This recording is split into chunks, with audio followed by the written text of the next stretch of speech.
Hello, everybody, and welcome back. We are on round 10 already. I am Marcus Pataro, and I'm joined here by Philip Schulz. How you doing, my man? I'm doing great. How are you doing, Marco? I am doing perfect. Thanks for asking. It's a beautiful day here in Scotland. It's very, very hot for British standards, which is 15 degrees. But overall, great day overall. I'm here in my porch, just looking outside, and also looking at some amazing Pokemon plays here done by the great players that we've seen today. So yeah, Yeah, as I said, we're on round 10, almost done. Do you already have some predictions about the people that will make day two or not? it's hard to see. Said he checked it out a bit, and there were a couple of Pikas doing really well. Kim, being one of them, being at 8-1, so just Indeed.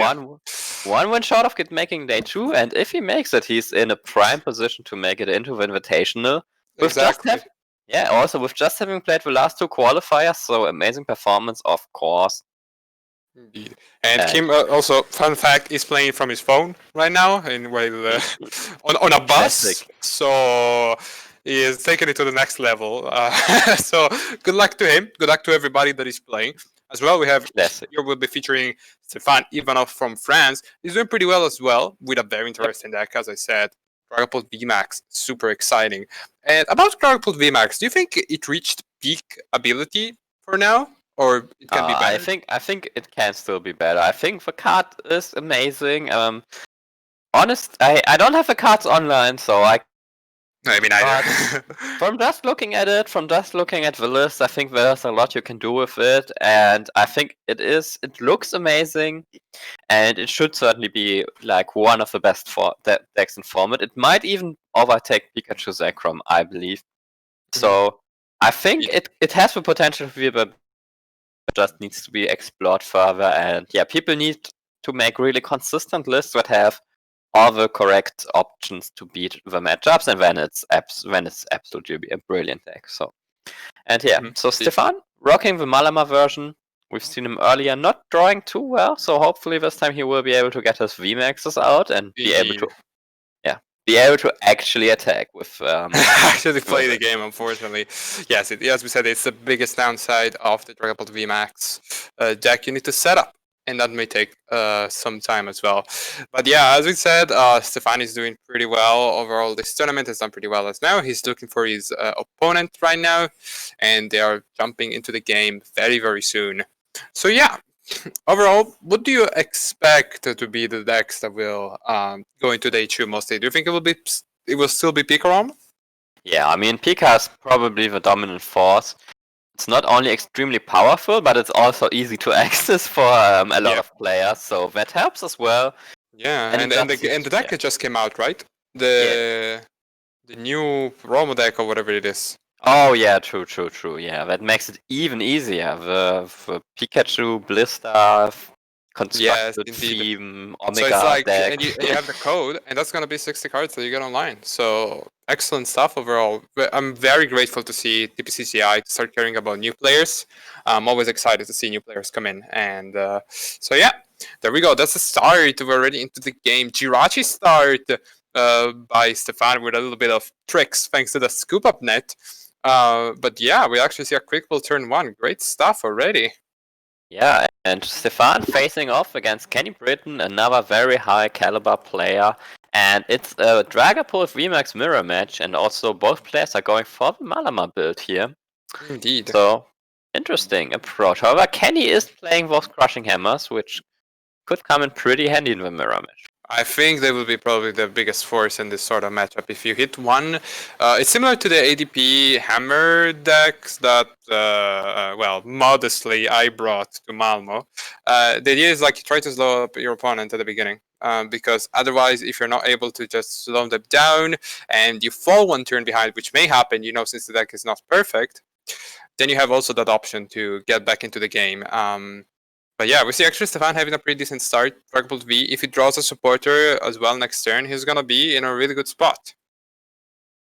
And wow, Kenny playing a really brave list. He's playing 4 Psychic Energy, 4 Horror Energy, just 8 energies total. So maybe Stéphane will be able to target his Malama, and that could be a really good way to take the game over, just getting your opponent's energy Exactly. The Limitless. Malamar energy recursion is obviously a training force um, of the Malamar deck, but at the same time, it's gonna be pretty hard to like the hardest thing will be to get them out, I would say. But if Stefan as well is able to like next turn just target something in the bench of Kenny, it's gonna be very hard for him to catch up. Yeah, Also, the Stefan. Algigal start by Kenny, horrifying. Yeah, and Stefan having gone first, of course, with the Jirachi start, his perfect opener, and having the Dragapult and the energy already is a pretty strong start. Yeah. And yeah, Kenny will have a much Kenny having the Eldegoss start is already much worse. He does have a Dragapult throw, so that's at least something. And yeah, now looking for an energy. He only has 8 in his deck, but yeah, there's one. That's looking fine. And yeah, Indeed, now there we go, benching another Dragapult V, attaching the Horror Energy, I believe. And yeah, pretty much of a mirror start. Let's see if Ken is able to put a foothold on this match, because it's gonna be pretty dicey if he doesn't. Because obviously, this is one of those matchups when you start attacking and you start hitting the important things, the game is basically going one way unless you have some tricks up your sleeve. And I think definitely this is one of those matchups. It can really go one way. we've seen that in the top 8 of our last qualifier, but Yeah. it was mostly due to very unfortunate draws. I think these players having the Giratina, having Crushing Hammer and stuff like that does give quite some options for back and forth play. Stefan also playing with Nihilego, so maybe that could come in handy. Mm-hmm. Yeah, so that's quite a bit. Also, both players playing a healthy amount of 2 reset stamps. So, in a late game where they pick off Jirachis and then maybe some reset stamps will come in to, change the outcome of the games.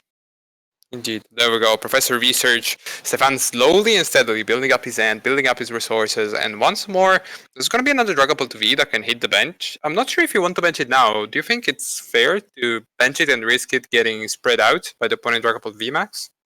I think there's not too much reason for it. Stefan already has, he doesn't have if he had the VMAX in hand already and then something like a professor's research, he might want to put it down to save for a VMAX from getting discarded. But I think with this hand there's no real need to bench it, and he can just keep it to make sure that it doesn't get damaged. And yeah, looks like that's also what he's doing. And just going for that attack and already in a decent position.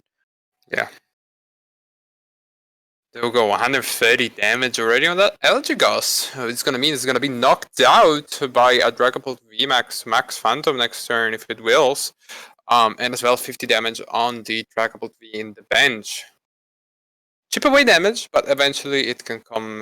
It can become a real threat. Yep. And they are this time both players getting their VMAXs out, so that's at least something. And the Giratina going to the bench from Kenny. And yeah, interesting thing that I wanted to mention is Stefan opted to discard his Horror Energy earlier, last turn, and attach the basic energy instead. And 20 damage can be a lot, but Stefan, of course, knowing that his opponent is playing with Giratina, just valued keeping the energy in play for sure. And yeah, there we see it, his opponent putting down Giratina immediately, not There we go. not any effect from it, so well played from Stefan. Very considerate here of Stefan, knowing that the Giratina is part of the deck, obviously not wanting to lose an energy attachment that is so important. Blast the Crushing Hammers, as I was about to say, there's a heads. So yeah, definitely a good play here. Yep. With the Crushing Hammer and the Giratina, Stefan probably would have been in a pretty bad position if he had attached with Horror Energy, so that definitely saved him here. And now, however, Crushing Hammer can be pretty annoying, so Stefan will probably be looking to get his Malama out, and no attack from Kenny, so didn't draw a switch. And yeah, that gives Stefan the option to capitalize. on this slow start. So discarding the Giratina here by Stéphane. Viridian Forest. Getting 1 energy back from his deck. And his hand doesn't look too hot right now. But he obviously has the knockout on the active, which is not too relevant. I mean, it would be much better if it would be able to take a knockout in the back to the Dragapult VMAX, for example. But it's still like something that brings him ahead. It's fair enough. And it's also very interesting how the matchup will evolve from now, because you can't really bench Inkay, otherwise you're at risk of getting pinged down by Tizaguna or a Giratina. Yes. Yeah, but I think he probably wants to bench Inkay anyway. It's like the one price doesn't do that much for Kenny, and it's not like he will lose the option to take a knockout on it anytime soon. So yeah, he can just bench the Inkay, I think. It's probably gonna knock it out, but it might survive a hit. And if that's quite a lot of value for him. Indeed, indeed. We see also the Mr. Man with the scoop up block. Very interesting card, especially since it blocks, that scoop up net. But yeah, we're gonna see probably this Shred or the Max Phantom. Probably the Max Phantom because he deals damage in the bench. And yeah, Stéphane is looking in a pretty good position now.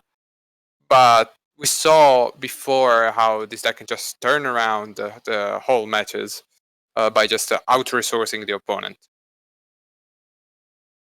Yep. And putting 10 damage on the Giratina, just make sure it can't get scooped up. Yep. And yeah, the Mime kind of looks like a bait right now. Yeah, just to maybe get a damage the stoker mostly. Yeah, just to get the Inkay to survive a turn. But yeah, that's what I was talking about. There's the ping. Yeah, Kenny not taking the bait, just targeting down the Inkay, knowing that his Crushing Hammers are his best way of winning this, even though he's down 2 attacks already. Exactly, and when you're left behind, obviously flip cards. We talked about this before, how it's not the best thing to balance out the game. But in this case, I think it's fair. Crushing Hammer is a fair card.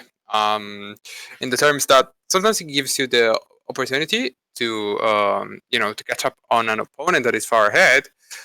But sometimes it's just a card that if you base too much of your gameplay around it, it has a lot of variance, so it's not recommended. It's just a card that sometimes makes you win game that you couldn't have won otherwise. So there we go. The Dene as well benched. Very interesting. I'm not sure I enjoy seeing the Dene getting benched, but I think he needed it. His hand was not looking hot at all. Yeah, and right now it's not the biggest liability because Stéphane's already taken out 1 Dene, so currently his path to victory would be taking out this Dragapult and then maybe like a Zigzagoon and just win that way. And yeah, then removing any kind of energy disruption from Stéphane, but I do believe Stéphane is playing Giratina as well. So let me check. Oh no, actually not. Just the Giratina from Lost Thunder. So indeed. Very interesting. Yeah, it would have been amazing right now, just being able to remove both of those horror energies. Yeah. First reducing Kenny's damage output considerably, and also removing a lot of his energies, making it so much harder. But as well, like you saw here, the Crashing Hammer is coming in clutch. What a card here. What a massive impact that they had in this game. And right now, Stéphane needs to consider how he wants to draw his last 4 prizes, and he needs to do it quick. Because also he needs to find an energy this turn. He doesn't have access to the Malamarn probably forever.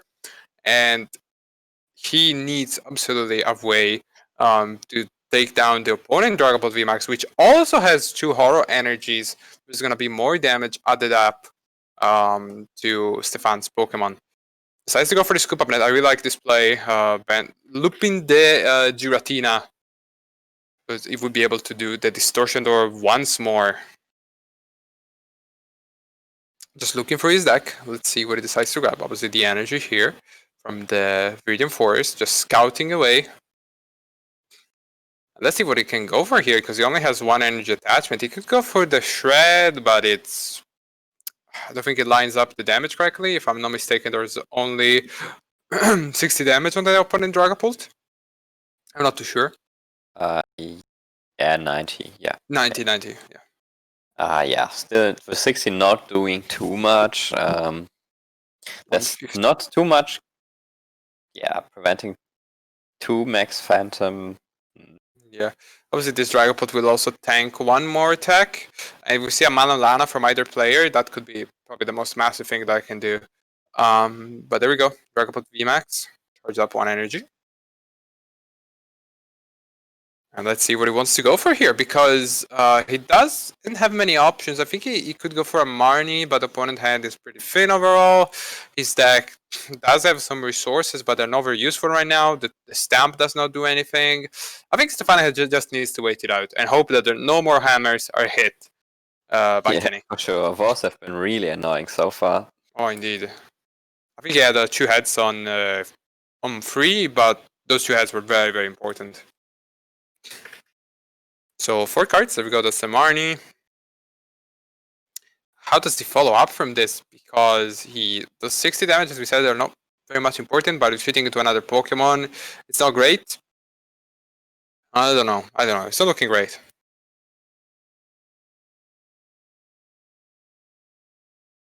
Yeah, 60 damage also means that he's getting 40 damage plus horror energies, so not the greatest trade. Not too amazing. Probably the best thing you can do right now is, shred, put the opponent to 150 damage, then Max Phantom next turn, and he needs to find a way to accelerate one more energy onto Dragapult the Dragapult PV in the bench, so he's able to take the final knock of maybe a boss order onto something else, or even he can just take the knockout right now with the Max Phantom on the Zigzagoon. Oh no, actually Zigzagoon has 70 HP, my bad. Thanks God, I'm not the one playing. So he's just thinking, considering his options. And the other thing is, he could retreat into the Jirachi. In this way, however, the Dragapult goes up to 180 damage, plus 130 for another Max Phantom, plus another ping, could spell doom for him. So that's Stellar Wish. Boss orders.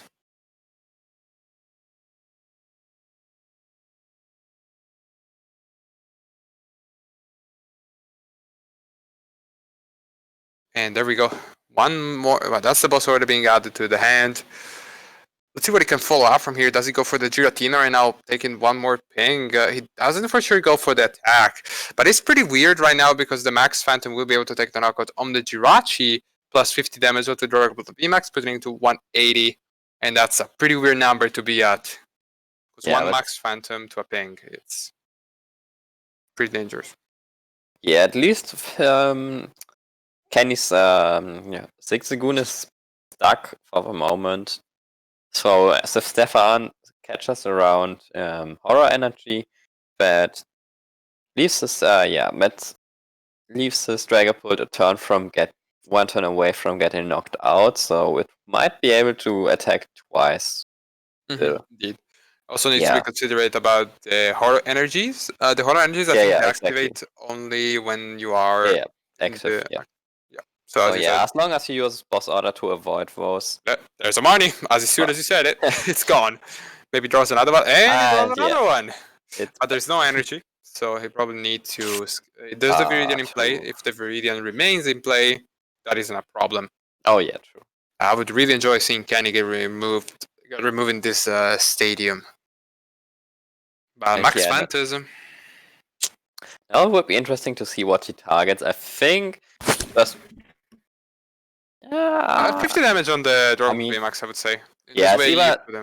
It's either Dragapult VMAX or Mr. Mime. I don't think it matters a lot, but I just think putting some damage on the Dragapult. Yeah, this way you can take the knockout next turn on the Mr. Mime since it has 80 HP. But Yeah, I don't know. I would have liked Yeah. damage on the Dragapult. If he runs into a horror energy, he's knocked out anyways, right? Mm-hmm. And if he doesn't, then he doesn't get knocked out anyways either. So Yeah. I think this is definitely the right split here. Yeah, definitely. Also, I think Stéphane needs to be considerate about the energies that he has left. I think he has one. We'll see now. Yeah, he only has one in basic, and I think two horror left in the deck. So if this Dragapult VMAX gets knocked out this turn by some shenanigans, it's gonna be very hard for him to catch up. And he's considering what should I boss order? Should I Marnie? Should I do something else? He does have that reset stamp, but very well played by both players to keep their prizes up and spreading damage out, so not to be too weak to reset stamp. Yeah, and this is really awkward for Stéphane. He needs to boss order to avoid the horror energies, otherwise he's in a terrible spot and will just get knocked out. Yeah. Actually, he's not just in a terrible spot. He actually loses the game on the spot if he runs into the horror energies. So yeah, he has to boss order, but the Dragapult VMAX really is the Pokemon that he wants to target right now. So yeah, I think so as well. Taking the Dene is a bit of a risk, just because it doesn't line up the damage correctly. You need another boss order to finish off the game, and if you do, well, props to you. I think he could have just gone for the Dedenne and then he wouldn't have the boss order for next turn. He could have maybe found it somehow. This is an okay play. It gives you one. I think it gives two prizes. It gives two prizes right now, but then you don't have the one shot on the Dedenne. Yeah, but like he can put 3 damage counters on the Dedenne. Oh yeah, exactly. I was about to say that actually. And 2 on the Zigzagoon, and then next turn boss order would be the game. Yeah, and exactly. You're right. So the question is, does he value getting an additional card from the Giratina, or does he value not getting stamped to lower amounts of cards? But yeah, I guess with just 2 cards in hand, it's better to take the prize. Yeah, maybe no. I think what you said is correct, to do this play as he's doing right now. In this way, you have basically you also draw 1 card from the prize card. You're indifferent between having this hand and 3 cards of the reset stamp. And we do know. I don't think Stéphane's deck was shuffled, so we don't know where the boss orders are. Yeah. But yeah, I think Kenny needs to make a big play here. Maybe a boss order on the Dragapult V, slowing Stéphane down. Yeah, or just another Hammerhead. Yeah. Yeah, that would of course be pretty good. Making it much harder for Stéphane to attack since he doesn't have any basic energies left anymore.